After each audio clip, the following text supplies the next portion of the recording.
Hi! Within this lecture, we're going to discuss what is a virtual machine and why do we need one in order to follow this course.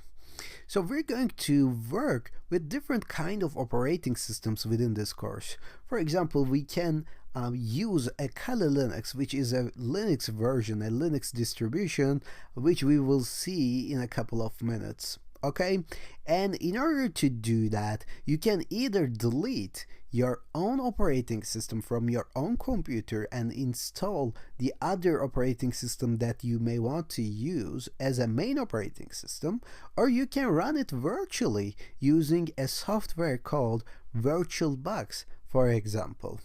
So these virtual machines will allow us to use different kind of operating systems anytime we need them.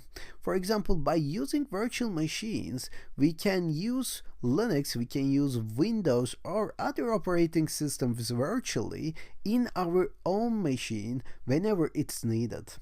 We can run multiple machines at once, and it will be much more safer for us to use a virtual machine. So if we kind of break it, or if we kind of do something wrong, we can delete it and we can rebuild it within minutes because it will be virtual.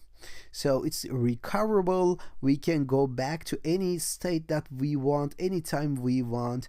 We can just install the latest version or some different earlier version for test purposes. So it allows us to do whatever we want freely, and it's literally free as well because the VirtualBox is free, which is the software that we're going to use in order to run our virtual machines, and the virtual machines are free as well. So this will be a very good idea in order to follow this course. And if you wonder what it looks like something like this. You're going to see within a minute, but as you can see, this is the VirtualBox, the software that I was talking about. And for example, I'm running a Linux version over here in my own machine. Even though I'm using a MacBook right now, I can see the Kali Linux over here.